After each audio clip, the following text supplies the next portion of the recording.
बिल्कुल शराबबंदी को हटाया जाना चाहिए। शराबबंदी का कोई तुक नहीं है और इसके 4 वजह भी मैंने बताया है क्यों हटाया जाना चाहिए।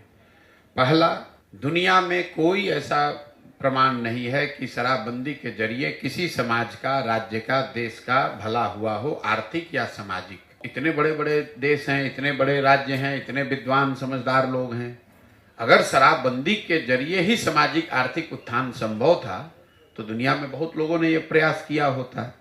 ऐसा कोई प्रमाण दुनिया में है नहीं। दूसरा, कुछ लोग ये बताते हैं कि ये गांधी जी के विचार से प्रेरित है, इसलिए शराबबंदी लागू किया गया है। कम से कम नीतीश कुमार या उनके चाटुकार नेताओं, अफसरों का ये दावा है। इस बात को भी लेकर मैं पहले दिन से कह रहा हूं कि जो भी गांधी को पढ़ने समझने का दावा करता है, उनको ये खुली चुनौती है कि मुझे गांधी जी का वो वाक्य लिखा हुआ या बोला हुआ दिखा दें जहां गांधी जी ने ये कहा है कि शराबबंदी करने के लिए कानून बनाया जाए।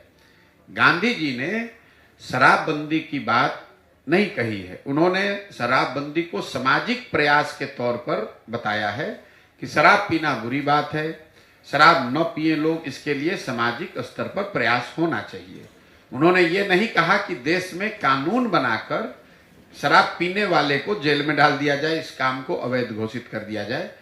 इसका उदाहरण एक आप ऐसे समझिए, गांधी जी ने कहा कि वेजिटेरियन होना, शाकाहारी होना अच्छी बात है, और कोई आकर ये कानून बना दे कि जो भी शाकाहारी नहीं है उस सबको जेल में डाल दिया जाएगा। ये तो गांधी जी ने कहा है, गांधी जी ने ये नहीं कहा है। उन्होंने इसको एक सामाजिक वर्चू के तौर पर बताया है कि शराब नहीं पीना चाहिए और उसके लिए समाज को प्रयास करना चाहिए। उन्होंने ये नहीं कहा है कि सरकार शराबबंदी के खिलाफ कानून बना दे। तीसरी बात, ये शराबबंदी बिहार में लागू है कहाँ? अगर मान लीजिए 1 मिनट को बहस के लिए कि शराबबंदी का कुछ फायदा है भी, तो लागू होगा तब तो फायदा होगा, लागू तो है नहीं। शराबबंदी के नाम पर बिहार में शराब की दुकानें बंद हो गई और होम डिलीवरी चालू हो गया। तो ये तो आप देखते हैं पूरी दुनिया में बहुत सारे सामान आप ऑनलाइन खरीदते हैं, अमेजोन से, फ्लिपकार्ट से, दुकान पर जाने की जरूरत नहीं है। तो नीतीश कुमार का ऑनलाइन शॉपिंग मॉडल है जिसमें शराब की दुकान बंद है और होम डिलीवरी चालू है। चौथा, इसका जो कुप्रभाव है, आर्थिक कुप्रभाव ये है कि बिहार जैसे गरीब राज्य का हर साल 15 से 20 हजार करोड़ का राजस्व का नुकसान हो रहा है। और ये पैसा जा कहाँ रहा है? ये पैसा जा रहा है शराब माफिया के पास, सरकार में जो बैठे हुए भ्रष्ट अधिकारी हैं उनके पास।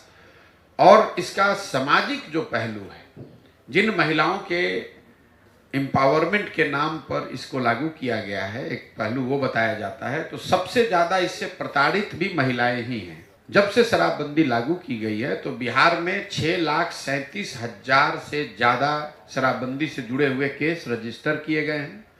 उसमें से करीब 1.25 लाख केस, 1,25,000 के आसपास केस अभी भी थानों में, न्यायालयों में लंबित है। और ज्यादातर ये लोग वो हैं जो समाज में गरीब हैं, वंचित हैं, पिछड़े हैं, क्योंकि उनके पास साधन है नहीं। जब ये केस हो जाता है और लोग जेल में होते हैं या थाने, कोर्ट कचहरी में दौड़ते हैं, तो सबसे ज्यादा प्रताड़ित महिलाएं होती हैं, क्योंकि पुरुष तो पकड़ लिया गया। और जिस महिला के एम्पावरमेंट के नाम पर आपने ये कानून लागू किया, अब उसी को थाने में जाके दौड़ना पड़ता है, वकील के सामने दौड़ना पड़ता है, अपना गाना, जेवर, पैसा जो है उसको बेचकर काम करना पड़ता है।